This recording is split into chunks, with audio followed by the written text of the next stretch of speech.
একটা মানুষ অ্যাক্সিডেন্ট করেছে মনে করেন রাস্তার মধ্যে, আমরা তাকে না বাঁচাতে গিয়ে আমরা ভিডিওতে এখন খুব বেশি আমরা পারদর্শী হয়ে গেছি, কারণ আমার ভিউজ বাড়াতে হবে, আমাকে বিখ্যাত হতে হবে। রোড অ্যাক্সিডেন্ট হয়, সেখানে সবাই ভিডিও করতে ব্যস্ত, কিন্তু ওই মানুষটার জন্য ঝাঁপিয়ে পড়তে ব্যস্ত হয় না। আমাদের মনুষ্যত্ব, মানবিকতা আজকে কোথায় গিয়ে দাঁড়িয়েছে? অথচ ইসলাম আমাদেরকে শিক্ষা দিয়েছে যে একজন মানুষ যদি বিপদে পড়ে বা কোনো দুর্ঘটনায় পতিত হয়, বা তুমি যদি কোনো অন্যায় দেখো, তাহলে সেটাকে তুমি প্রতিবাদ করো, প্রতিরোধ করো, মানুষের বিপদে সাহায্যে তুমি এগিয়ে আসো। আর আমরা দূর থেকে ভিডিও করি, তারপরে বলি খুব ওই ভিডিওটা আমার ছিল। আল্লাহ তাআলা যদি কিয়ামতের ময়দানে বলেন যে আমি তো এই অবস্থায় ছিলাম, তুমি তো আমাকে সাহায্য করো নাই, তখন আমরা কি উত্তর দিব? আমরা খেয়াল করছি এবং অত্যন্ত আতঙ্কের সাথে লক্ষ্য করছি যে আমাদের সমাজে দুটো জিনিস খুব বেশি হচ্ছে। একটা হলো যে মানুষ খুন, প্রতিদিন আমরা খুন খারাপের খবর পাই এবং তুচ্ছ তুচ্ছ কারণে একে অপরকে হত্যা করছে, এটা দেখতে পাচ্ছি। আরেকটা হলো দুর্ঘটনা, যে দুর্ঘটনায় অকাতরে মানুষের জীবন যাচ্ছে এবং এমন এমন দুর্ঘটনা ঘটছে যেটা আসলে ঘটবার কথা ছিল না। তো আজকে আমি আমাদের এই যে সড়কে প্রাণ ঝরছে, এটা নিয়ে কিছু কথা বলতে চাই। বেশ কিছুদিন আগে এটার উপরে আমি একটা খুতবা দিয়েছিলাম আপনাদের মাঝে, হয়তো আপনাদের মনে থাকার কথা। এর মূল উদ্দেশ্যটা হলো যে আসলে দেখেন, কোরআন এবং সুন্নাহ আমাদেরকে কিন্তু চমৎকারভাবে দিক নির্দেশনা দিয়েছে, কিন্তু সেটা আমরা পালন করছি না, বিধায় কমছে না। বাংলাদেশ জাতিসংঘের কাছে প্রতিশ্রুতিবদ্ধ যে তারা 2020 সালের মধ্যে দুর্ঘটনা অর্ধেকে কমিয়ে নিয়ে আসবে, কিন্তু হয়েছে পুরো তার উল্টো। 2018 সালে আমাদের ছাত্ররা প্রথম রাস্তায় নেমে এসেছিলেন নিরাপদ সড়কের আন্দোলনে। টানা 20 দিন তারা আন্দোলন করেছিলেন, কিন্তু সেই আন্দোলনের ফলাফল শূন্য হয়েছে। আমাদের সড়কগুলো নিরাপদ হয়নি, বরং উল্টো হয়েছে। দেখা গেছে যে আগে সড়ক দুর্ঘটনায় যদি কেউ মারা যায়, তার 302 ধারায় যাবজ্জীবন বা মৃত্যুদণ্ডের কথা ছিল, সেটাকে এখন কমিয়ে এনে 3 বছরে নিয়ে আসা হয়েছে, 304 ধারায় নিয়ে যাওয়া হয়েছে। তো এই যে বিষয়গুলো, এটা কেন হচ্ছে? এর কারণ হলো যে আমাদের নানা ক্ষেত্রে অনৈতিকতা, দুর্নীতি এবং আমাদের অসাধু চিন্তা, এই সব কিছু আমাদেরকে গ্রাস করে নিয়েছে, যে কারণে মানুষের জীবনের মূল্য আমাদের কাছে নেই। কিন্তু আমি এটা বুঝতে পারছি না, যার জন্য আমি আজকে গর্ত খুঁড়ে রেখেছি অল্প কিছু পয়সার আশায়, সেই গর্তে কিন্তু আমিও পড়ে যেতে পারি। তো এই কারণে আমি বলতে চাই যে এই বিষয়গুলো আমাদের ভালো করে ভাবার দরকার। যারা রাষ্ট্রের দায়িত্বে আছেন, নির্বাহী দায়িত্বে আছেন, তাদের এই বিষয়গুলো খুব গুরুত্বের সাথে বিবেচনায় আনা দরকার।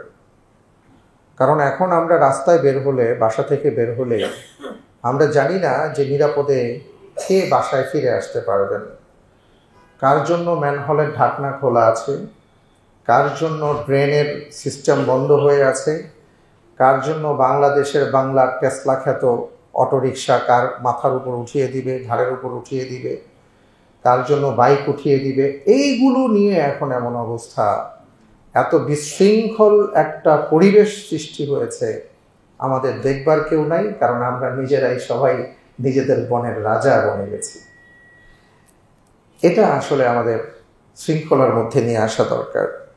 আপনারা ইতিমধ্যে সবাই জানেন যে এই গত সপ্তাহে ওমান প্রবাসী আব্দুর রহিমের ঘটনা, যিনি তার স্বপ্নের বাড়িতে ফিরে আসবার জন্য স্ট্যাটাস লিখেছিলেন 3 বছর পর বাড়িতে ফিরে আসবেন। তিনি যখন ওমানে গিয়েছেন, তখন তার সন্তান গর্ভে ছিল, তার স্ত্রীর গর্ভে। তিনি দেখেননি, তার খুব আশা ছিল এই মেয়েকে তিনি বুকে জড়িয়ে ধরবেন, আদর করবেন। হ্যাঁ, ওই যেই একবার আদর করার সুযোগ পেয়েছেন, এটাই ছিল তার জীবনের শেষ আদর, যখন গাড়িতে উঠেছেন। একেবারে ওনার পরিবারের 7 জনকে উনি হারিয়েছেন।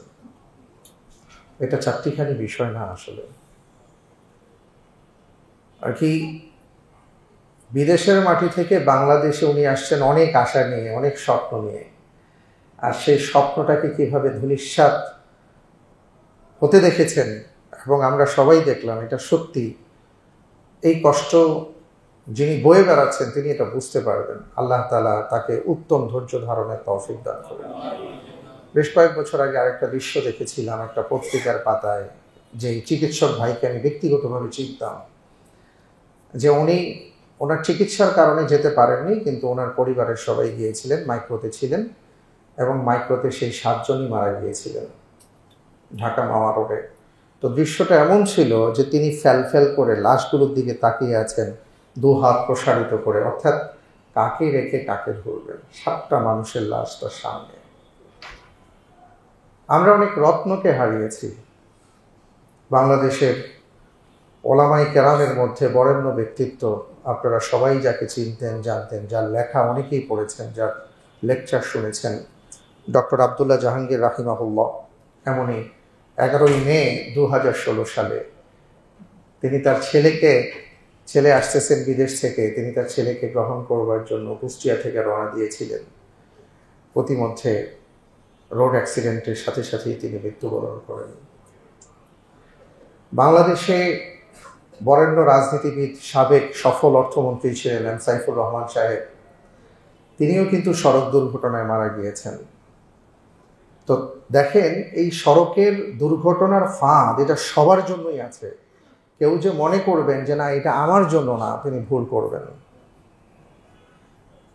আমি ভয়ে আমার গ্রামের বাড়ি যাই না, ডামুড্ডাতে। আর কি রাস্তার অবস্থা দেখলে ভয় লাগে। একবার গিয়ে এত ভয় পাইছি যে রাস্তা কবে ঠিক হবে। তো শুনেছি যে রাস্তার টাকা পয়সা নাকি সবাই মিলেমিশে যা করার করে দিয়েছেন, তো এই জন্য রাস্তার উন্নতি হয় না। কিন্তু তারা এটা বুঝেন না যে আমরা যেই কাজটা করলাম, এখানে এই গর্তে তো আমিও পড়ে যেতে পারি। এটা হলো আমাদের সমস্যা। তো এই জন্য আজকে কিছু কথা বলতে চাই, কারণ আমার কাছে কিছু তথ্য আছে, সেই তথ্যের আলোকে কিছু কথা বলবো। 2025 সালের এই প্রথম 6 মাসের যে তথ্য বলে, সেটা হলো ইতিমধ্যেই 3039টি দুর্ঘটনা ঘটেছে। দেখেন, 3039টি দুর্ঘটনায় 2943 জন মানুষ মৃত্যুবরণ করেছেন, পরিসংখ্যান বলে। এবং শুধু যদি আমি এপ্রিলের কথা বলি বা মের কথা বলি, এপ্রিলেই 558 জন মারা গেছেন, 1124 জন আহত হয়েছেন। মে মাসে মারা গেছেন সেই 558 জন, আর আহত হয়েছেন 1210 জন। 2024 সালের যে পরিসংখ্যান আমাদের সামনে আছে, সেটা হলো দুর্ঘটনা ঘটেছিল 6927টি, আর নিহত হয়েছেন 8543 জন, আহত হয়েছেন 12608 জন। এটা শুধু যেটা হিসেব নিকেশে আসছে। তো আমরা যদি গড় হিসাব করি তাহলে টোটাল দাঁড়ায় 21151 জন। আপনি যদি এটাকে 5 দিয়ে পূরণ করেন তাহলে দাঁড়ায় 1,57,055 জন। তার মানে হলো এই 21,151 জনের সাথে আমরা বলতে পারি যে 1,57,055 জন মানুষের স্বপ্ন ধূলিসাৎ হয়ে গেছে। কারণ একটা পরিবারে গড়ে যদি আপনি 5 জন করে ধরেন, উনি সহ, তো প্রতিদিন গড়ে বাংলাদেশে 57 জন মানুষ দুর্ঘটনার শিকার হচ্ছে, আহত অথবা নিহত হচ্ছেন। এটা 2024 সালের পরিসংখ্যান। তো এটা কেন হচ্ছে, এর কারণ কি? এর কারণ যদি আমরা তালাশ করি তাহলে 3টা বিষয় আমাদের সামনে আসে। প্রথম নাম্বার যেটা আসে সেটা হলো আমাদের বাংলাদেশে চালকের যত সংখ্যা আছে প্রায় অধিকাংশই অযোগ্য। আপনারা খেয়াল করবেন, সকল দুর্ঘটনার পরে দেখা যায় হয় গাড়ির ফিটনেস নাই, অথবা চালকের লাইসেন্স নাই, অথবা ওই সড়কের অব্যবস্থাপনা ছিল। এরপরে চতুর্থ বিষয় গিয়ে আপনি পাবেন যে আইন মানা হয় নাই, এরপরে অন্যান্য বিষয়। তো পরিসংখ্যান যেটা বলে যে রোড অ্যাক্সিডেন্টের সবচেয়ে বড় যে সমস্যা সেটা হলো আমাদের চালকদের সমস্যা। তো প্রশ্ন হলো, এই চালকরা কিভাবে রাস্তায় গাড়ি চালান? তো এটার দুইটা পথ আছে। অযোগ্য চালকরা রাস্তায় গাড়ি চালান দুইটা পথে। একটা হলো তারা লাইসেন্স বের করেন আর কি, যে যারা এগুলো কন্ট্রোল করে থাকেন, বিভিন্ন অফিস আছে, আমি নাম বলতে যাচ্ছি না, সবাই জানি, ওখান থেকে তারা লাইসেন্স বের করেন এবং লাইসেন্সগুলো তারা অসাধু উপায় অবলম্বন করেন। এবং তাদের গাড়ির ফিটনেস, আপনি রাস্তাঘাটে চলবেন, দুটো জিনিস আমি খুব খেয়াল করি। একটা হলো যে সার্জেন্ট বা ট্রাফিক পুলিশ সবচেয়ে বেশি কোন গাড়িগুলো ধরে, দেখি বেশিরভাগ সব প্রাইভেট কারগুলো তারা ধরেন, অধিকাংশ ক্ষেত্রে যেগুলো ভালো ভালো গাড়ি এগুলো ধরে, চেক করে, ভালো, অবশ্যই চেক করতে হবে। কিন্তু আমার সামনে দিয়ে যখন মুড়ির টিন ভাঙাচুরা যায়, অথবা ওই অটোরিকশাগুলো যায় যেগুলো রাস্তায় ওঠার কোনো অনুমোদন নাই, যে গাড়িটা চালায়, অটোরিকশার এখন যে অবস্থা, গ্রাম থেকে আসছে, কাম নাই কাজ নাই, তারে বলে যে অসুবিধা নাই, একটা অটো নিয়ে বের হয়ে যাও। জীবনে কোনোদিন সে রাস্তায় নামে নাই, সে আইন বোঝে না, কানুন বোঝে না, রাস্তা বোঝে না, ডানবাম বোঝে না। উনি একটা অটো নিয়ে রাস্তায় নেমে গেছেন, হাইওয়েতে চলতেছেন, উনি ওনার মতন করে এই গাড়ি ঘোরাচ্ছেন, ওদিকে নিচ্ছেন, কার উপর উঠায় দিচ্ছেন, কারে ধাক্কা দিচ্ছেন, কিন্তু কোনো আইন নাই।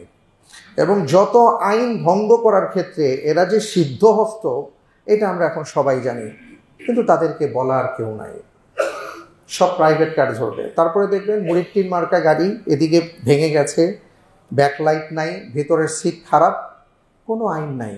তাহলে এগুলো কিভাবে রাস্তায় চলে? কোনো না কোনো আইনের আওতায় চলে। এই রুট পারমিট কে দিয়েছে? এই লাইসেন্স কে দিয়েছে? এই কে দিয়েছে বললে প্রশ্নটা যখন চলে আসে, উত্তর আমাদের জানা আছে। তাহলে মাথায় রাখতে হবে যে এই যে কাজগুলোর মাধ্যমে রাস্তার মধ্যে যে অব্যবস্থাপনা, বিশৃঙ্খল পরিবেশ, এবং এটার মাধ্যমেই যত ধরনের দুর্ঘটনা ঘটে, এর নেপথ্যে যারা আছে সবাই কিন্তু দায়ী হবে।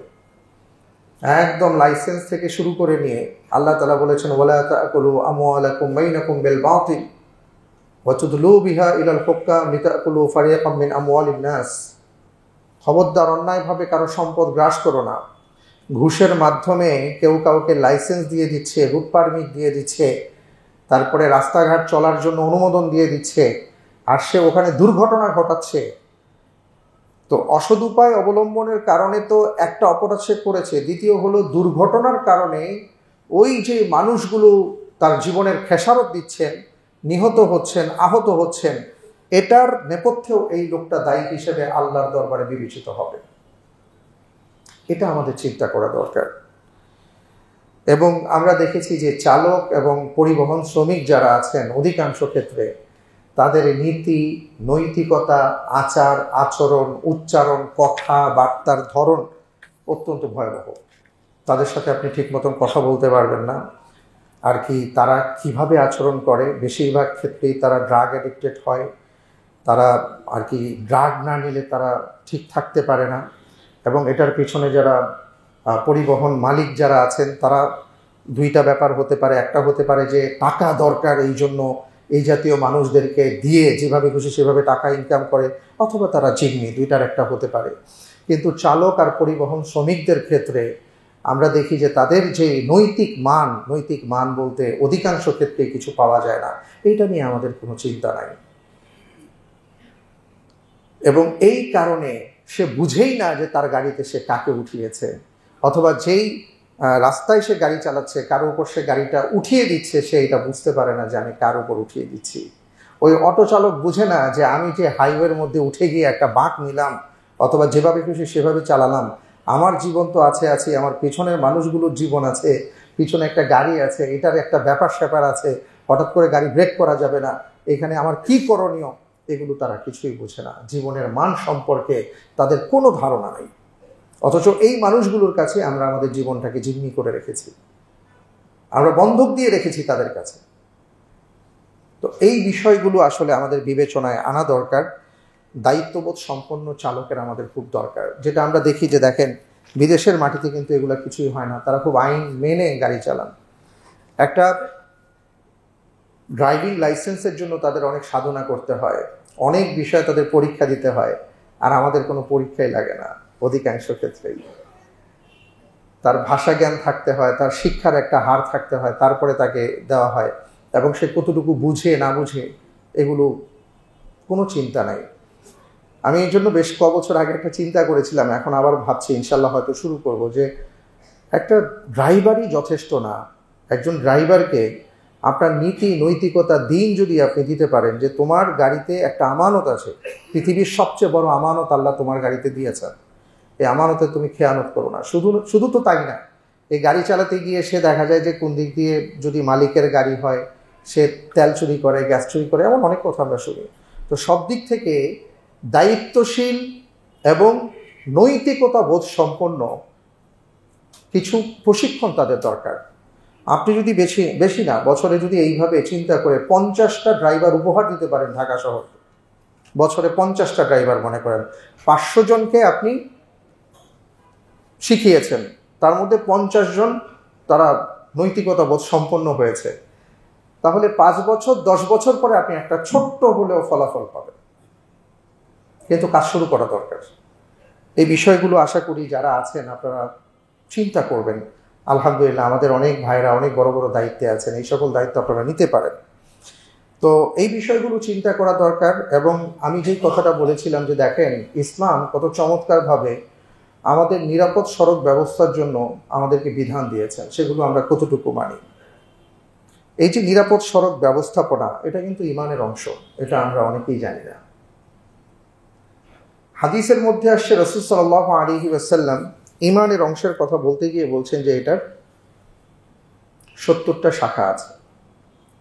আফদলুহা লা ইলাহা ইল্লাল্লাহ, সবচেয়ে বড় অংশটা হলো সেই বৃক্ষের সবচেয়ে বড় অংশটা কি? লা ইলাহা ইল্লাল্লাহ, এটার মাধ্যমে তিনি ঢুকবেন। আর ছোট্ট আরেকটা ডালের নাম তিনি বলেছেন ইমাতাতুল আযা আনিত তারিক, রাস্তা থেকে কষ্টদায়ক বস্তু সরিয়ে দেওয়া, এটা ঈমানের একটা অংশ। আমরা যারা নিজেদেরকে মুসলমান দাবি করি, রাসূল সাল্লাল্লাহু আলাইহি ওয়াসাল্লাম এই একটা কথায় সবকিছু বুঝিয়ে দিয়েছেন, যে তুমি তোমার পথের সড়কের ক্ষেত্রে তুমি এমন কোনো কিছু করেছো কিনা দেখো, যার মাধ্যমে কোনো ধরনের প্রতিবন্ধকতা তৈরি হতে পারে। যদি এমন কিছু করে থাকো তাহলে তুমি ঈমানের যে 77টা পার্ট আছে সেই পার্টের একটা পার্টের তুমি বড় ধরনের ক্ষতি সাধন করলে, তুমি পরিপূর্ণভাবে ঈমানদার হতে পারলে না। তো এইটা যদি আমরা চিন্তা করি তাহলে দেখেন যে নিরাপদ সড়ক ব্যবস্থাপনায় কি কি বিষয় আছে। রাস্তাঘাটে চুরি হয়, ডাকাতি হয়, ছিনতাই হয়, বাসে ডাকাতি হয়, ধর্ষণের ঘটনা ঘটে, তারপরে রাতের বেলা রাস্তাগুলো ভয়াবহ অবস্থা তৈরি হয়ে যায়, তারপরে চাঁদাবাজি আছে রাস্তার মধ্যে, অবৈধ পার্কিং আছে, রাস্তার মধ্যে বাজার বসে আমরা জানি, এরপরে ঘুষের লেনদেন করে এইভাবে রাস্তাঘাটে নানা ধরনের যানবাহন চলে যেটা আইনের মধ্যে নাই। এরপরে আমরা জানি যে দায়িত্বে অবহেলা আছে। এই সব কিছুই নিরাপদ সড়ক ব্যবস্থাপনার অন্তরায়। তো এখন কারো কারণে যদি একজন মানুষের পথে চলতে কষ্ট হয় তাহলে এটার দায় তাকে বহন করতে হবে। আল মুসলিমু মান সালিমা আল মুসলিমুনা মিন লিসানিহি ওয়া ইয়াদিহি, হাদিসের মধ্যে আসছে প্রকৃত মুসলিম তো তিনি যার ভাষা থেকে আরেকজন মুসলিম নিরাপদ থাকে। আমার এমন কোনো কাজ আছে কিনা যেই কাজের কারণে বা যেই কর্মের কারণে, যেই কথার কারণে আমার রাস্তায় প্রতিবন্ধকতা সৃষ্টি হয়েছে, এটা খেয়াল করতে হবে। আপনারা খেয়াল করেছেন যে আমরা সড়কে প্রতিবন্ধকতা কতভাবে তৈরি করি। রাসূল সাল্লাল্লাহু আলাইহি ওয়াসাল্লাম বলেছেন ইয়াকুম ওয়াল জুলুস আলা তারিক, খবরদার পথের মধ্যে বসে যেও না, মানুষের চলাচলে বিঘ্নতা সৃষ্টি করো না। এখন আমরা কি করি? আমরা পথের মধ্যে বসে পড়ি, আমাদের দোকান থাকে, আমরা দোকানপাট দেই, আমরা মেলা বসাই, আমরা টং দেই, আমরা হকারদেরকে ব্যবস্থা করে দিই, এটা নিয়ে একটা বিশাল ঘুষ বাণিজ্য চলে, ব্যাস রাস্তার মধ্যে বসিয়ে দিলাম। রাসূল সাল্লাল্লাহু আলাইহি ওয়াসাল্লাম বলেছেন ইয়াকুম ওয়াল জুলুস, খবরদার রাস্তার মধ্যে বসো না, মানুষের চলাচলে বিঘ্নতা সৃষ্টি করো না। এখন মাথায় রাখতে হবে, যারা এই কাজগুলো করছেন তিনি হয়তো মনে করছেন আমি যাব কোথায়, এই জন্য রাস্তার পাশে বসছি এবং মানুষের চলাচলে বিঘ্নতা সৃষ্টি হচ্ছে। এমন অনেক সড়ক আছে যেই সড়কের বাজারের কারণে, যেই সড়কের যত্রতত্র রাস্তার পাশে গাড়ি রাখার কারণে, রিক্সা রাখার কারণে, অটো রাখার কারণে রাস্তাগুলো ঠিক মতন চলতে পারে না, শুরু হয়ে যায়। জিনিসপত্র রাখার কারণে অনেকে অনেকের বিল্ডিংয়ের সামনে এত জিনিসপত্র রেখেছেন যে অনেকে কষ্ট করে যেতে হয়। এই সব কিছু এর আওতায় পড়ে যাবে। এখন ওই ব্যক্তি কিন্তু বুঝতে পারছেন না, আমরা বুঝতে পারছি না। আমি নামাজ পড়ি, আমি সব ইবাদত বন্দেগী ঠিক মতন করি, কিন্তু রাস্তায় প্রতিবন্ধকতা সৃষ্টি করে রেখেছি। আমি আমার ইমানের ৭৭টা ডালের একটা ডাল যে আমি ভেঙে রেখেছি, আমি বুঝতে পারছি না। আরেকটা সমস্যা হলো যে আপনারা খেয়াল রাখবেন, যেমন রাসূল সাল্লাল্লাহু আলাইহি ওয়াসাল্লাম বলেছেন কুল্লিল মুমিনিনা ইয়াগুদ্দু মিন আবসারিহিম, আরেকটা জায়গায় বলেছেন ফাআতুত তরিক, এটা কোরআনে কারীমের আয়াত। আর হাদিসের মধ্যে আসছে ফাআতুত তরিক হাফান, ক্বাল ওয়া মা হুয়া তরিক, ক্বাল গদ্দুল বাসর। রাসূল সাল্লাল্লাহু আলাইহি ওয়াসাল্লাম বলেছেন যে তোমরা দৃষ্টিকে অবনমিত রাখো। এখন রাস্তার মধ্যে আপনার আমার দৃষ্টি কিভাবে আমরা অবনমিত রাখবো, এটা সিস্টেমটা কি? এটা সিস্টেম যদি আমি বলি এইভাবে বলা যায়, সেটা হলো আমরা যখন রাস্তায় যারা গাড়ি চালায় তাদের প্রথমে কিছু কথা বলি। আমরা দেখি যে তারা গরম চোখ নিয়ে গাড়ি চালায়। গরম চোখ বুঝেন তো? ওনার চোখটা উনি ওনার গাড়ির হর্নের মাধ্যমে, ওনার লাইটের মাধ্যমে উনি এটা প্রকাশ করেন। কিছু হলেই ডিপার দেন, বারবার সাইড দাও, বড় গাড়ি আসতেছে, হ্যাঁ। তারপরে দেখবেন হর্ন দিয়ে পাগল বানিয়ে ফেলে। অনেক ড্রাইভার দেখা যায় গাড়ি চালায় এক হাতে, আরেক হাতে মোবাইল দেখে। তারপরে দেখা যায় যে আর কি কিছু থেকে কিছু হলেই অনেক বাইকারদেরকে দেখা যায় ভাইয়েরা বাইক চালাইতে গিয়ে উল্টা পাল্টা চালান। আর কি ওনাদের অ্যাক্সিডেন্টের সংখ্যাটা সবচেয়ে বেশি পরিসংখ্যানে যেটা দেখলাম। তো বাইকার তো যেভাবে খুশি সেভাবে ওনারা চালান, এই ক্ষেত্রে দোষ করবেন ওনারা, কিন্তু যদি কোনো প্রবলেম হয় ওনাদের চোখের গরমে রাস্তা পুরো অবরুদ্ধ হয়ে যায়। তো সব কিছু নিয়ে রাসূল সাল্লাল্লাহু আলাইহি ওয়াসাল্লাম বলেছেন যে খবরদার, ফাআতুত তরিক হাফান, পথের মধ্যে গরম চোখ করো না, নরম চোখ করো এবং চোখকে অবনমিত রাখো। অর্থাৎ রাস্তায় চলার ক্ষেত্রে আপনি পথচারী হন, আপনি ড্রাইভার হন এবং আপনি প্যাসেঞ্জার হন। প্যাসেঞ্জারদের গরম চোখ কি? প্যাসেঞ্জাররা ওই ড্রাইভারের মাথা গরম করতে থাকে। অনেক লোকাল সার্ভিসে দেখা যায় ড্রাইভারের মাথা গরম করে দেয়, ড্রাইভার তখন যেভাবে খুশি সেভাবে চালায়, চিল্লা চিল্লি, চিৎকার চেঁচামেচি, গাড়ি টাড়ি হর্ন বাজি, একাকার অবস্থা। এগুলো রাস্তার আদবের আওতার বাইরে। এই সকল বিষয়গুলো থেকে আমাদের বেঁচে থাকতে হবে। রাসূল সাল্লাল্লাহু আলাইহি ওয়াসাল্লাম বলেছেন ওয়াকাফুল আযা, কষ্ট দিও না, রাস্তার মধ্যে কষ্ট দিও না। আল্লাযীনা ইউযুনাল মুমিনিনা ওয়াল মুমিনাত বিগাইরি মাকতাসাবু ফাকাদ ইহতামালু বুহতানা ওয়া ইসমান মুবিনা, কোরআনে কারীমের মধ্যে এসেছে যারা মুমিন মুমিনাতকে বিনা কারণে কষ্ট দেয় তাহলে তারা ভয়ঙ্কর কিছু উপার্জন করলো, ভয়ঙ্কর কিছু উপার্জন করলো। আমরা এই ক্ষেত্রে কিছু দৃশ্য দেখি, যে দৃশ্যগুলো না বললেই নয়। একটা হলো আমাদের যখন মিটিং হয়, মিছিল হয়, আমরা রাস্তার মধ্যে ব্লক করে দিয়ে আমরা মিটিং মিছিলগুলো করে থাকি। গাড়ি চলতে পারে না, যানজট, কঠিন যানজটের কবলে আমরা পড়ে যাই, আমাদের ঘন্টার পর ঘন্টা নষ্ট হয়। এবং আমরা আরেকটা দৃশ্য দেখে থাকি, সেটা হলো যে অনেক ভিআইপি পার্সন আছেন অথবা সরকারি কর্মকর্তা আছেন, ওনাদের সময়ের অনেক দাম, এই কারণে রাস্তাঘাট বন্ধ করে দিয়ে উল্টা পথে ওনারা গাড়ি চালান। এটা আমরা অনেক দেখি। ড্রাইভারদের বেলায় দেখা যায় হন করে উল্টা রাস্তায় গাড়ি চালাচ্ছেন, ওনাদের কোনো দোষ হয় না, কারণ ওনারা অনেক বড় সরকারি কর্মকর্তা বা অনেক বড় দলের নেতা। অনেক বাইকার দলের নেতা দেখা যায় ওনাদের হেলমেট লাগে না, যে ওনারা কখনো অ্যাক্সিডেন্ট করবেন না। তো এই জাতীয় কারণে রাস্তার মধ্যে তারা প্রতিবন্ধকতা সৃষ্টি করেন, এগুলো করা যাবে না। আরেকটা হলো আমরা দেখি যে সড়ক ব্যবস্থাপনার দায়িত্বে যারা আছেন অথবা বিভিন্ন সংস্থা যারা আছেন, এমন এমন সময় তারা রাস্তা কেটে রাখেন। হ্যাঁ, উনি হয়তো গ্যাসের পাইপ নেবেন, বিদ্যুতের লাইন নেবেন অথবা কোনো ওয়াশার লাইন নেবেন অথবা রাস্তাটাকে কিছু করবেন, কিন্তু এই রাস্তা যখন কাটা শুরু হয় আর একটা সাইনবোর্ড টাঙিয়ে দেন সাময়িক অসুবিধার জন্য আমরা দুঃখিত, এই সাময়িকের এই শব্দের ব্যাখ্যা এটা কি হবে আমরা জানি না। কত বছর এই সাময়িক থাকবে, কতদিন এই কষ্ট চলতে থাকবে, এটা কেউ বলতে পারে না। এই সাময়িক অসুবিধা করতে গিয়ে ওখানে মানুষ মারা যায়, গার্ডার ভেঙে পড়ে, এটা ভেঙে পড়ে, মানুষের গাড়ির যন্ত্রাংশ নষ্ট হয়, আর ওনাদের সাময়িক শব্দটার ব্যবহার শেষ হয় না। এই কষ্টের জন্য তাদের দায় নিতে হবে। এবং আপনারা খেয়াল করেছেন, অ্যাক্সিডেন্ট হওয়ার পরে কেউ দায় নেয় না, বলে এটা আমাদের না, এটা আমাদের দায়িত্ব না। ওনারা বলেন এটা আমাদের দায়িত্ব না। তাহলে কার দায়িত্ব?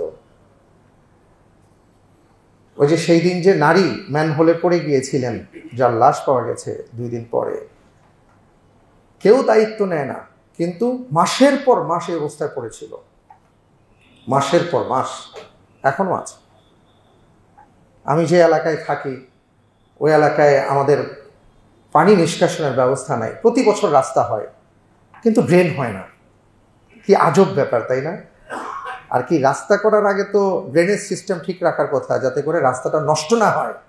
কিন্তু আমরা রাস্তাটা এমনভাবে তৈরি করি যাতে করে প্রতি বছর আমার রাস্তা তৈরি করতে হয়, কারণ বাজেট আছে। তো আমি 20 টাকা বাজেট দিব, 10 টাকা খরচ করব, 10 টাকা পকেটে আসবে, কিন্তু রাস্তা যদি একবারে 5 বছরের জন্য হয়ে যায়, তাহলে তো 5 বছর নতুন করে আর কিছু আসবে না। আমাদের কত হীন চিন্তা। এই জন্য আপনি দেখবেন রাস্তা খুব সুন্দর করে, কোনো ড্রেনেজ সিস্টেম নাই। গত বছর রাস্তা হয়েছে, ড্রেন নাই, এই জন্য পানিতে সয়লাভ, যে কোনো মুহূর্তে রাস্তা ধীরে ধীরে নষ্ট হয়ে যাচ্ছে। আবার রাস্তা ঠিক করা হবে, ড্রেন আর হবে না। এই হলো আমাদের চিত্র। এই কষ্টগুলো যারা দিচ্ছেন তারা বুঝতে পারছেন না যে তারা ভয়াবহ বুহতান নিচ্ছেন। আল্লাহর পক্ষ থেকে বলা হয়েছে ফাকাদ ইহতামালু বুহতানা ওয়া ইসমান মুবিনা। এরা ভয়ঙ্কর ধরনের ভার জিনিস গ্রহণ করছে, কঠিন পাপ তারা গ্রহণ করছে, তারা বুঝতে পারছে না। সম্মানিত ভাইয়েরা আমার, এই কথা বলার কারণ হলো আমরা যেন সচেতন হই। আমরা অনেক সময় এটা বুঝি না, অথচ ইসলাম আমাদেরকে বলে দিয়েছে যে তুমি এগুলো করো, দেখো কি আছে। এরপরে আমি আরেকটা বিষয় বলবো, সেটা হলো ওই যে কষ্টের মধ্যে যেটা আছে, রাস্তাঘাটে যারা চলাফেরা করেন, উনি তো মাশাআল্লাহ সিগারেট ফুঁকতে ফুঁকতে চলে যান। ওনার পিছনের মানুষগুলো আছে, তারা যে কষ্ট করছেন, সিগারেটের ধোঁয়া সহ্য করতে পারছেন না, অথবা তিনি কালো ধোঁয়া উড়াচ্ছেন, অথবা তিনি এমন কিছু ফেলছেন রাস্তার মধ্যে। আমরা তো এখন আমাদের ডাস্টবিন থাকলেও, বিন থাকলেও আমরা সেখানে ফেলতে পারি না। ওই রাস্তার মধ্যেই আমার কলার সিল্কা ফালাইতে হবে, নাহলে আমার ভাল লাগে না। কিছু একটা খেলে রাস্তার মধ্যে না ফেললে এখন আমাদের ভালো লাগে না, অভ্যাস হয়ে গেছে। অথচ রাসূল সাল্লাল্লাহু আলাইহি সাল্লাম বলেছেন খবরদার এই কথা, এই কাজ করো না, রাস্তা পরিষ্কার রাখো। সম্মানিত ভাইয়েরা আমার, আমরা যদি একটু সচেতন হতে পারি, আমরা যদি একটু দায়িত্বশীলদের মতন ভূমিকা পালন করতে পারি, তাহলে সবাই মিলে আমরা সুন্দর একটা সমাজ, রাষ্ট্র করতে পারবো। কিন্তু আমরা সবাই এখন এমন হয়ে গেছি, সবাই সবার উপর আমরা দায় দিচ্ছি, দায়িত্ব দিচ্ছি। না, এটা আমার দায়িত্ব না। আপনার হাতের জিনিসটা একটা বিনে ফেলা, এটা তো আপনার দায়িত্ব। আপনি এটা কোথায় ফেলছেন? আমাদের আর কি শরীর থেকে যে আমরা আর কি অনেক সময় কাশি আসে, পরিষ্কার করতে হয়, গলা পরিষ্কার করতে হয়, এগুলো সব রাস্তাঘাটের মধ্যে আমরা অকাতরে এই কাজ করি। হ্যাঁ, আমাদের বিনও আর কি ডাস্টবিন বা বিন এগুলো আমাদের পর্যাপ্ত নেই, কিন্তু আসলে সব দিক থেকেই যা কিছু দেওয়া হয় এগুলো আবার দেখা যায় আশেপাশের কিছু আছে, ওনারা ভেঙে চুরে কোন দিক দিয়ে নিয়ে যায় ঠিক নাই। সবাই মিলে এই দেশটাকে আমরা শেষ করে দিচ্ছি। এই বিষয়গুলোতে আমাদের সচেতন হওয়া দরকার। আল্লাহ তাআলা সেই তৌফিক আমাদেরকে দান করুন, আমিন। রাস্তার আরেকটা গুরুত্বপূর্ণ আদব রাসূল সাল্লাল্লাহু আলাইহি সাল্লাম বলেছেন, কি অসাধারণ ব্যাপার। তিনি বলেছেন যে ইউসাল্লিমু রাকিব আলাল মাশি ওয়াল মাশি আলাল কাঈদ এবং ওয়াল কলিল আলাল কাসীর। আরেক জায়গায় বলেছেন রদ্দুস সালাম আলাল মুসলিম বা হাক্কুল মুসলিম আলাল মুসলিম, যে তুমি যদি চলতে থাকো তাহলে তুমি যাকে আগে দেখবা তাকে সালাম দাও, তুমি যদি দাঁড়িয়ে থাকো যিনি বসা আছেন তাকে সালাম দাও। এইভাবে রাসূল সাল্লাল্লাহু আলাইহি সাল্লাম বলেছেন যে তোমরা একে অপরকে সালামের মধ্যে সালামের প্রসার ঘটাও। বেশি সংখ্যক মানুষ, কম সংখ্যক মানুষ যারা আছে আগে সালাম দাও। এইভাবে তিনি সালামের আদব শিক্ষা দিয়েছেন। সালামের এখানে দুটো অর্থ। একটা অর্থ হলো যে আপনি তো অবশ্যই তাকে বলবেন যে আসসালামু আলাইকুম ওয়া রাহমাতুল্লাহ।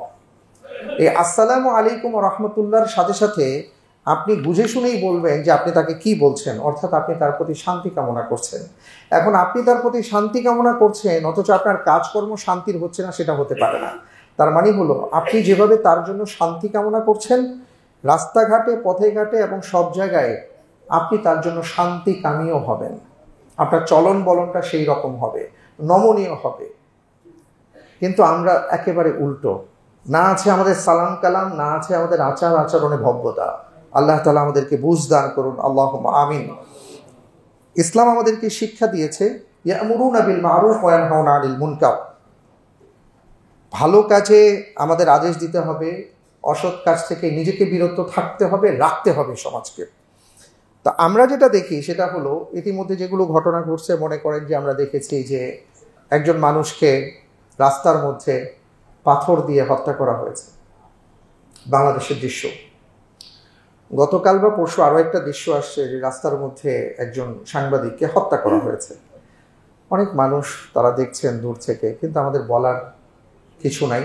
এটারও কার্যকারণ আছে, এটা আবার আপনি বলবেন, করতে যাবেন, কে আসবে, এগুলো আমরা চিন্তা করি। কিন্তু সবাই যদি আমরা সমন্বিত শক্তি হতে পারতাম, যে না আমরা সবাই মিলে যাব, তাহলে এই দৃশ্যগুলো আমাদের দেখতে হতো না। কিন্তু আমাদের সমস্যাটা কি জানেন, একটা মানুষ অ্যাক্সিডেন্ট করেছে মনে করেন রাস্তার মধ্যে, আমরা তাকে না বাঁচাতে গিয়ে আমরা ভিডিওতে এখন খুব বেশি আমরা পারঙ্গম বা পারদর্শী হয়ে গেছি। কারণ আমার ভিউজ বাড়াতে হবে, আমাকে বিখ্যাত হতে হবে। মাইলস্টোন স্কুলের ঘটনায় ওই জায়গার শিক্ষার্থীরা বলছিল যে যারা যেই পরিমাণ মানুষজন ক্যামেরাবন্দি করেছে, যেই পরিমাণ মানুষ ভিডিও করেছে, এরা যদি ক্যামেরাটা বন্ধ রেখে ভিডিওটা না করে তারাও যদি একটু এগিয়ে আসতো, তাহলে আমাদের কিছু উপকার হতো। রোড অ্যাক্সিডেন্ট হয়, সেখানে সবাই ভিডিও করতে ব্যস্ত, কিন্তু ওই মানুষটার জন্য ঝাঁপিয়ে পড়তে ব্যস্ত হয় না। আমাদের মনুষ্যত্ব, মানবিকতা আজকে কোথায় গিয়ে দাঁড়িয়েছে? অথচ ইসলাম আমাদেরকে শিক্ষা দিয়েছে যে একজন মানুষ যদি বিপদে পড়ে বা কোনো দুর্ঘটনায় পতিত হয়, বা তুমি যদি কোনো অন্যায় দেখো, তাহলে সেটাকে তুমি প্রতিবাদ করো, প্রতিরোধ করো, মানুষের বিপদে সাহায্যে তুমি এগিয়ে আসো। আর আমরা দূর থেকে ভিডিও করি, তারপরে বলি খুব ওই ভিডিওটা আমার ছিল। আল্লাহ তাআলা যদি কিয়ামতের ময়দানে বলেন যে আমি তো এই অবস্থায় ছিলাম, তুমি তো আমাকে সাহায্য করো নাই, তখন আমরা কি উত্তর দিব? হাদিসে কুদসির মধ্যে আসছে। সম্মানিত ভাইয়েরা আমার, এই বিষয়গুলো আমাদের দেখতে হবে। এবং গুরুত্বপূর্ণ ব্যাপার হলো, যেখানে অন্যায় দেখব, অনেক সময় দেখবেন যে ঘুষ খেয়ে, দুর্নীতি করে রাস্তাঘাট বা বিভিন্ন জায়গায়, অফিস আদালতে অনেক ধরনের অনৈতিক সুযোগ সুবিধা তৈরি করা হয়। এই সকল ক্ষেত্রে যদি আমাদের চোখে পড়ে, তাহলে আমাদের প্রতিবাদ মুখর হতে হবে। আপনি রাস্তা দিয়ে হাঁটতে গিয়ে এদিক দিয়ে হাঁটতে দেখবেন গাঞ্জার গন্ধে কিছু দূর গেলে আর আপনি থাকতে পারছেন না। কেন এটা হবে? ধানমন্ডির মতন এরিয়াতে এত বিশাল একটা মসজিদ, হাজার হাজার মানুষ নামাজ পড়েন, অথচ 20 গজ সামনে গেলে গাঞ্জার গন্ধে হাঁটা যায় না। তো এই দায় থেকে কি আমরা বাঁচতে পারবো? কথা বলতে হবে, প্রতিবাদ করতে হবে। এই পাড় দিয়ে হাঁটা যায় না, এদিক দিয়ে হাঁটা যায় না, এটা কেমন? আপনি যদি মনে করেন যে না এটা বাদ দাও, তাহলে সেই দিন বেশি দূর নয় যেই দিন আপনার আমার সন্তানও গাঞ্জা ধরবে, ওই পার্কে আপনার আমার সন্তানও চলে যাবে, আপনি কিন্তু আটকে রাখতে পারবেন না। এই জন্য যত অন্যায় আছে সবাই মিলে প্রতিবাদ করতে হবে। আল্লাহ তৌফিক দান করুন, আল্লাহুম্মা আমিন। এই যে যারা রাস্তার মধ্যে আবর্জনা, দুর্গন্ধ বা অনেক কিছু ফেলে রাখি, আমরা মনে করি সমস্যা নাই, এটা অন্য এসে নিয়ে যাবে বা ইত্যাদি, কেউ দেখে নাই। রাসূল সাল্লাল্লাহু আলাইহি ওয়াসাল্লাম বলেছেন, ইত্তাকুল লাঈনিন আল্লাযী ইয়াতাখাল্লা ফি তারিকিন নাস আও ফি যিল্লিহিম। রাসূল সাল্লাল্লাহু আলাইহি ওয়াসাল্লাম বলেছেন, শোনো, ওই দুই শ্রেণীর লানত প্রাপ্তদের থেকে বেঁচে থাকো, তোমরাও হয়েও না এবং বেঁচে থাকো। তারা কারা? আল্লাযী ইয়াতাখাল্লা ফি তারিকিন নাস, যারা মানুষের পথে মলমূত্র ত্যাগ করে বা ফালায়, রাস্তা নষ্ট করে। অনেকে বাড়ির আবর্জনা, ময়লা, হাবিজাবি রাস্তার মধ্যে ফেলে রাখি, অথবা যারা মানুষ যেখানে ছায়া গ্রহণ করে সেই জায়গাটা নষ্ট করে দেয়। আল্লাহু আকবার। ইসলাম সব কিছু বলে দিয়েছে, কিন্তু আমরাই সেটা মানতে পারি না। এরপরে আরেকটা বিষয় হলো, আমরা যেই সবচেয়ে অ্যাক্সিডেন্টের যে ভয়াবহ বিষয়টা, সেটা হলো ওই যে বললাম, একটা তো নীতি নৈতিকতার থাকে না। যেমন সেই দিন যে 7 জন মারা গেছে, ড্রাইভার যদি একটু সচেতন হতো, সে নিজে চেষ্টা করতো, সে নিজে বের হয়ে পালিয়ে গেছে। অধিকাংশ ক্ষেত্রে তাই হয়, ড্রাইভাররা পালিয়ে যায়, তারা বের হতে পারলেই লাপাত্তা হয়ে যায়, কিন্তু তার যে একটা চেষ্টা থাকা দরকার সেই চেষ্টাটা তারা করে না। আরেকটা হলো একটা বেপরোয়া মনোভাব তাদের মধ্যে থাকে, তারা কখনো গতিকে নিয়ন্ত্রণ করে না। বাংলাদেশের যত বাইকার যারা বাইক চালান তাদের দুর্ঘটনার মূল কারণটাই হলো নিয়ন্ত্রণহীন গতি। এটা তাদের শয়তান তাদের ভিতরে এমনভাবে ঢুকিয়ে দেয় যে এটা তাদের অহংকারের একটা চূড়ান্ত মাত্রায় পরিণত হয়। এবং রাস্তাঘাটে যত বেশি আপনি দেখবেন যে অ্যাক্সিডেন্ট হয়, ওই ওভারটেক করতে গিয়ে অথবা দু গাড়ির মধ্যে একটা প্রতিযোগিতা হয়, ও এখান থেকে এই অ্যাক্সিডেন্টগুলো হয়। অথচ আল্লাহ তাআলা কি বলেছেন, ওয়াকসুদ ফি মাশিক ওয়াগদুদ মিন সাউতিক, তুমি চলার ক্ষেত্রে নম্রতা অবলম্বন করো। কোরআনে কারীমের মধ্যে বলেছেন আল্লাহ রাব্বুল আলামিন, ইবাদুর রহমান আল্লাযীনা ইয়ামশুনা আলাল আরদি হাওনা, আল্লাহর প্রিয় বান্দা, রহমানের প্রিয় বান্দা তারা যারা জমিনে চলার ক্ষেত্রে নম্রভাবে চলে। আমাদের ড্রাইভার সাহেবদের আর কি নম্রভাবে চলার এই মানসিকতা নাই, কে কার আগে ছুটবে এই ছুটতে গিয়ে জীবনটাকে হারিয়ে ফেলে। অথচ সড়কের নিয়ন্ত্রণ যদি করতে হয় তাহলে গতির নিয়ন্ত্রণ করতে হবে। আবার দেখা যায় যেখানে মনে করেন 80 মাইল 100 মাইল গাড়ির গতিবেগ আছে, ওইখানে ঠাস করে যদি একটা ওই অটো উঠে যায় তাহলে কি হবে? শৃঙ্খলা নিয়ে আসতে হবে। আল্লাহ তাআলা আমাদেরকে তৌফিক দান করুন, আল্লাহুম্মা আমিন। এবং আল্লাহ রাব্বুল আলামিন বলেছেন, ওয়ালা তামশি ফিল আরদি মারহা, দাম্ভিকতার সাথে চলাফেরা করো না। রাস্তাঘাটে দেখা যায় দামি গাড়ির একটা দাম্ভিকতা থাকে, ভিআইপি গাড়ির একটা দাম্ভিকতা থাকে। তারপরে তারা এই দাম্ভিকতার কারণে অনেক সময় আর কি চাইলে উনি গাড়িটা একটু সামনে নিয়ে পার করে নামতে পারেন না, ওনাকে ঠিক এই জায়গায় নামতে হবে, গাড়ির মাঝখানে আর কি রাস্তার মাঝখানে গাড়ি থামাবে, থামিয়ে উনি নামবেন, ওনার আগে ড্রাইভার নামবে, নেমে ওনাকে নামাবে। এই কাহিনী করতে গিয়ে বিশাল জট লেগে যায়, ওদিকে তার কোনো দৃষ্টি নাই। এটা হলো বাংলাদেশের বাস্তবতা। এটা কেন? অহংকার। আল্লাহ বলেছেন, ওয়ালা তামশি ফিল আরদি মারহা, এই অহংকার তুমি করো না। একটু সামনে গিয়ে সুন্দর করে থামানো যায় না, এখানেই তার নামতে হবে, আবার এখান থেকেই তার উঠতে হবে, সব গাড়ি থামিয়ে তারপরে সে এখান থেকে উঠবে। এগুলো করা যাবে না, এটা ইসলাম আমাদেরকে শিক্ষা দেয় না। আরেকটা আমরা দেখি রাস্তাঘাটে কিছু হলেই যে আর কি ভাষার যেই জঘন্য ব্যবহার, অথচ আল্লাহ তাআলা কি বলেছেন, ওয়াগদুদ মিন সাউতিক ইন্না আনকারাল আসওয়াতি লা সাউতুল হামির, আওয়াজ নিচু করো। উঁচু আওয়াজে যারা কথা, উঁচু আওয়াজ যারা করে, এটা হলো গাধার স্বরের মতন, এইভাবে উঁচু আওয়াজ করো না। আর আমরা দেখি যে আমাদের নানা ধরনের শব্দ দূষণে আমাদের ঢাকা শহর সহ বাংলাদেশের 12টা বাজায়। আমরা নানা জায়গায় এই যে রাস্তার মধ্যে অনুষ্ঠান, প্যান্ডেল, গান বাজনা, তারপরে বাইকের আওয়াজ। মাঝে মাঝে আমাদের ধানমন্ডিতে কয়েকটা গাড়ি আছে, গাড়িগুলো চলার সময় পুরো ধানমন্ডি কাঁপে। আওয়াজ পান মনে হয় আপনারা, যে গাড়ি আছে ওইখানে কিন্তু আওয়াজ পাচ্ছেন এইখানে। ইন্না আনকারাল আসওয়াতি লা সাউতুল হামির, কোরআনে কারীমের মধ্যে, হ্যাঁ রাত 12টার সময় চলে, কোরআনে কারীমে এটা নিষেধ করা হয়েছে যে এটা গাধার স্বরের মতন নিকৃষ্ট স্বর, উঁচু আওয়াজ তোমরা করো না। আল্লাহ তাআলা আমাদেরকে বুঝদান করুন, আল্লাহুম্মা আমিন। আর আরেকটা আমাদের দুর্ঘটনার যে কারণ আমি দেখি সেটা হাদিসের মধ্যে আসছে। রাসূল সাল্লাল্লাহু আলাইহি সাল্লাম বলেছেন, একবার একটা উটকে দেখেছিলেন যে তার চোখ দিয়ে দরদর করে পানি পড়ছে। তখন সে মালিককে ডেকে ধমক দিয়ে বলছেন যে ও যে বোঝা বহন করতে পারে না, কেন তুমি সেটা তার উপর দিয়েছো, ওর কষ্ট হচ্ছে। আমাদের বাংলাদেশে রাস্তা নষ্ট হওয়ার এটা একটা অন্যতম কারণ থাকে। নিতে পারে 5 টন, নেবে হলো 20 টন। তারপরে আর কি যেটা সে পারে না সেটাও সে করার চেষ্টা করে, এটা বোঝা বহন করা। তো এটা ইসলামী নিষেধ, যেটা যেখানে যতটুকু প্রযোজ্য এর বাইরে যাওয়া উচিত নয়। আরেকটি দেখেন, 1500 বছর আগে রাসূল সাল্লাল্লাহু আলাইহি ওয়াসাল্লামের নির্দেশনা দেখুন। তিনি একবার সাহাবায়ে কেরামের সাথে কথা বলছিলেন রাস্তা নিয়ে। তখন তিনি বললেন যে তোমাদের আর কি রাস্তা নিয়ে একটু বাদানুবাদ হয়েছিল, তো তারা আসছেন আল্লাহর রাসূলের দরবারে। তখন তিনি বললেন যে ইদা তাশাজাজু ফিত তারিক বিসাবাতি আযরুইন, যে তোমাদের উচিত হলো সম্ভব হলে অন্ততপক্ষে 70 গজ রাস্তা ছেড়ে দেওয়া, অর্থাৎ রাস্তাকে প্রশস্ত রাখা, রাস্তাকে খোলামেলা রাখা। আর আমরা কতটুকু জায়গা দখল করলে আমার বাড়ি হবে, দোকান আর একটু নেওয়া যাবে, এটা নিয়ে আমাদের ব্যস্ততা, এটা নিয়ে আমাদের চেষ্টা। তারপরে দোকানপাট নিয়ে রাস্তা যে সরু করে ফেলা, রাসূল সাল্লাল্লাহু আলাইহি ওয়াসাল্লাম এটাকে নিষেধ করেছেন, এটা আমরা অনেকে জানি না। সবশেষে যেটা বলবো যে গাড়ি পার্কিংয়ের একটা ব্যাপার আছে। যানজটের অন্যতম একটা কারণ হলো যত্রতত্র পার্কিং করা হয়।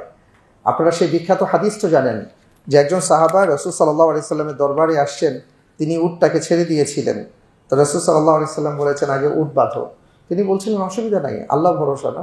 আল্লাহ রাসূল বলছেন, না, ঠিক আছে, এটা তাওয়াক্কুল না, উটটা বাঁধো সুন্দরভাবে, এরপরে তুমি আল্লাহর উপর ভরসা রাখো।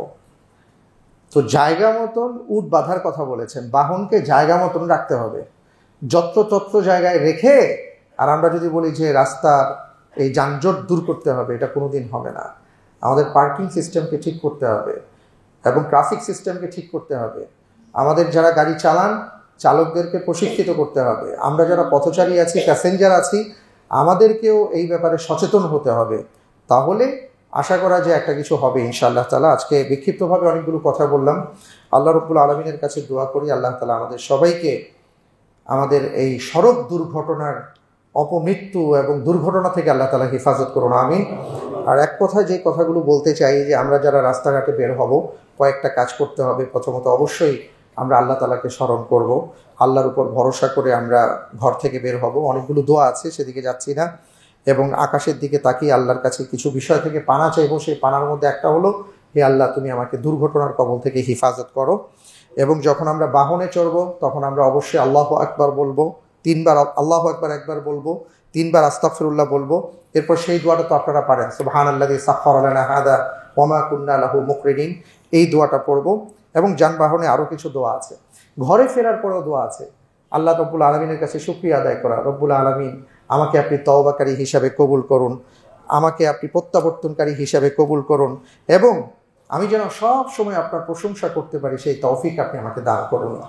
এইভাবে দোয়া আছে, এইভাবে আমরা আমাদের জীবনটাকে চালাবার চেষ্টা করবো। আল্লাহ তাআলা তৌফিক দান করুন, আমিন।